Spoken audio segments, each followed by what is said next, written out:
Assalamualaikum dan selamat sejahtera. Bertemu lagi dalam channel Dekan Entertainment. Saya Kai, dan untuk episod kali ini kita akan review kamera Oppo Find X Neo. So, kita nak tengoklah hasil daripada kamera ni berdasarkan daripada data-data yang telah dikeluarkan oleh DxOMark.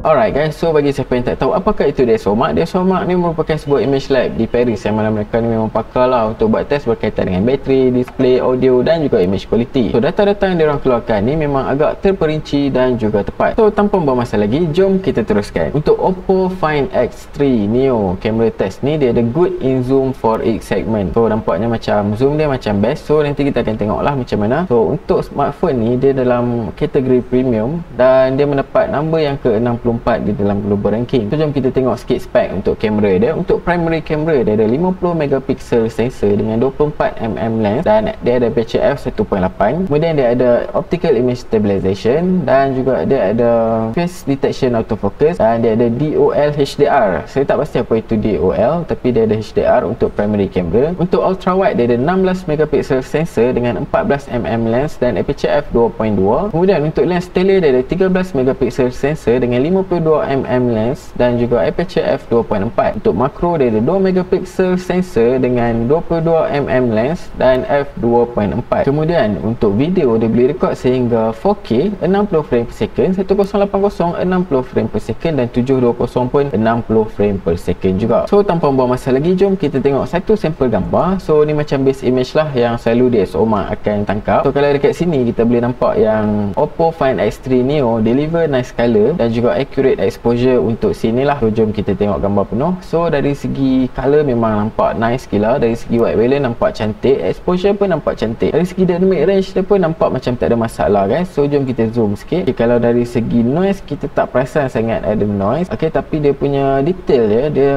nampak macam pixelate sikit lah, tapi detail untuk bahagian bangunan ni nampak fantastic. Okay, detail untuk daun kat sini nampak sama juga macam daun yang tadi. Air dia pun memang nampak detail-detail dekat air ni lah. Alright, nice. Kita akan teruskan ke exposure dan juga kontras. Okay, untuk Oppo Find X Neo 3 ni, gambar ni memang di shoot low light betul dan kita boleh nampak yang dia tak mampu nak perform dalam low light lah. Okay, kita boleh nampak yang gambar ni agak gelap compare dengan S21 Ultra yang mana scene yang sama, lighting yang sama, tapi dia boleh dapat gambar yang lebih cerah lah. Termasuk juga OnePlus 9 Pro ni, dia boleh dapat gambar yang lebih cerah berbanding dengan X3 Neo ni. So kalau kita tengok dekat sini, dari segi fokus pun out, kita boleh perasan yang dia fokus dekat tempat yang cerah, dia tak fokus dekat tempat yang gelap ni, dan memang out lah fokus dekat bahagian depan, bahagian belakang sahaja yang cerah. Dan kalau kita tengok dekat sini, dia underexposed dan juga ada clip shadow. Right, next kita ke bahagian color. So untuk color ni kita boleh tengok dekat sini mostly accurate color dan juga dia ada high saturation. So compare dengan smartphone yang lain pun nampak macam dia tak ada masalah. So jom kita tengok. So dari segi detail nampak okay, detail fantastic, tak ada masalah. Okay, ada sedikit color yang pelik dekat sini, tak pasti sebab apa. Okay, dari segi detail dekat bahagian bawah dia kurang detail sikit. Okay, sebab dia ada bokeh. So dekat bahagian belakang pun dia kurang detail sikit, tapi untuk bahagian subjek memang nice lah detail dia. Okay, next kita nak tengok indoor noise pula. So gambar ni memang ditangkap dalam indoor yang kurang cahaya. So kalau kita tengok setelah di crop ni, kita boleh nampak dia ada well control noise lah. So dekat gambar ni tak nampak ada noise sangat dan detail dia memang sharp. So compare dengan gambar yang low light, untuk gambar yang tak terlalu low light memang dia punya detail, dia punya exposure memang cantik lah guys. So kita boleh perasan kat sini detail dia memang nice gila. So jom kita tengok noise. Noise yes, visible dekat bahagian belakang ni. Dekat bahagian atas ni pun kita boleh nampak ada noise sikit, tapi dari segi detail untuk subjek memang fantastic guys. So dia mungkin tak mampu untuk nak tangkap gambar yang okey pada waktu malam ataupun di tempat yang low light. Tapi apabila adanya light, memang dia mampu capture detail yang cantik, color yang cantik dan juga exposure yang cantik. So ini pula adalah untuk bokeh simulation. So kalau kita tengok dekat sini, dia ada natural blur gradient dengan 24mm equivalent focal length. So dia punya bokeh mode ni dia 24mm, so dia agak wide jugalah. So kalau kita tengok dekat sini, dari segi rambut acceptable, dia tak perfect sangat, tapi acceptable lah daripada dari segi dia punya bokeh. So untuk bahagian lain memang dia nice, memang tak ada langsung artifact. Untuk part-part kawasan body yang lain. Okay, dari segi bokeh dia memang nice gila, memang nampak blur cantik gila. So dekat foreground pun memang dia ada bokeh lah. Okay, tapi kita boleh perasan lah ada garisan yang memisahkan antara part yang blur dan juga part yang tak blur. Alright, next kita ke gambar malam pula. So gambar malam ni nampaknya tak ada subjek, dan kalau kita boleh bandingkan dengan gambar yang lain ni, tiga-tiga ni nampak macam Oppo Find X3 ni agak underexposed sikit lah. So kalau kita boleh tengok dekat sini, dari segi detail dia nampak cantik je, tak ada masalah pun. Actually detail dia cantik. Dia punya lampu-lampu ni pun dia punya detail dia masih lagi preserve. Okay, kat sini memang blown out lah. Okay, part-part yang lampu yang agak terang ni dia memang blown out. Okay, part yang kawasan yang gelap ni pun kalau kita perasan ada noise tapi tak banyak. So mungkin gambar yang kereta tadi tu memang betul-betul tak ada lighting, sebab itulah dia tak dapat nak perform. So untuk gambar yang malam dekat city ni macam ok je, tak ada masalah pun. Right, next kita nak tengok untuk artifact. So gambar ni di shoot dengan keadaan lighting yang agak ekstrim, yang mana dekat bahagian belakang ni biasalah akan ada highlight kan. So dari segi highlight dekat bahagian belakang ni dia mampu untuk cover juga. So ada part yang sikit ni je, part yang terlalu cerah ni dia tak mampu. So apabila di zoom kita boleh nampak dia ada ghosting dekat hair. So ni mungkin masa proses ni, sebab kita boleh nampak yang rambut dia tu macam bergerak-gerak. So biasalah kalau ada masalah yang macam tu. Alright, next kita ke lens ultra wide. So untuk lens ni memang kita boleh nampak yang dia memang betul-betul ultra wide. So nampak besar, lebar dia punya.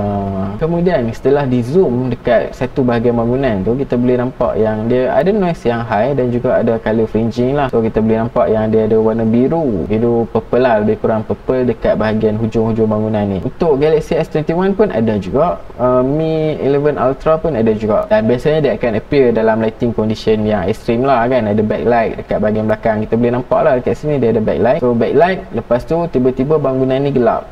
So memang ini biasa dalam DSLR pun biasanya berlaku juga. So seterusnya test untuk lens tele ni adalah 50mm. Kalau kita tengok dari segi dynamic range dekat sini, dari segi highlight dan juga shadow preserve detail memang nice gila. So kita boleh perasan yang langit dia ni masih lagi ada detail, pokok pun ada detail, kat kawasan yang gelap pun ada detail. Kita tengok, kita compare dengan yang dua lagi gambar, bahagian langit ni memang habis lah, out lah. So untuk Find X3 Neo ni boleh katakan dia memang cantik lah guys, walaupun dia ada juga color fringing dekat daun-daun ni, tapi dari segi detail dia tu kalau tengok jauh ni orang tak perasan pun kan.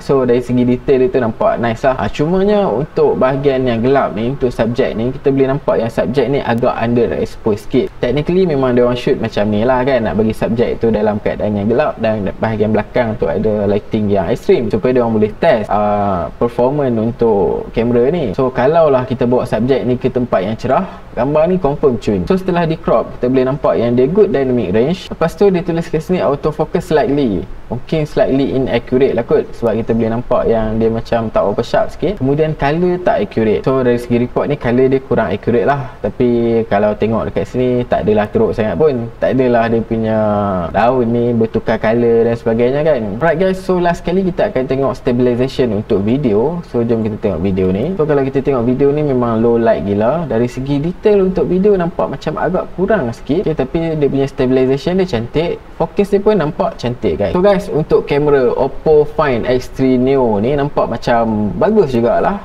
Tak ada masalah sangat dengan dia punya kamera, kecuali yang betul-betul low light tadi lah, yang gambar kereta tu memang out of focus terus. Dekat bahagian belakang pun memang kita boleh nampak noise yang banyak, tapi kebanyakan scene dia cantik. Autofocus dia pun actually nice ya, kebanyakan scene dia nampak cantik. Kemudian untuk stabilizer video pun nampak nice, cuma mungkin dia ada masalah kalau betul-betul low light lah. Kalau light yang masih ada lagi tu nampak macam tak adalah masalah sangat, dan image-image yang kita tengok tadi dia nampak macam tend to underexposed sikit lah. Tapi kalau kita dah tangkap gambar tu kemudian kita edit, so tak ada masalah guys. So guys, itulah saja review untuk kali ini. Kita jumpa dalam video seterusnya. Assalamualaikum.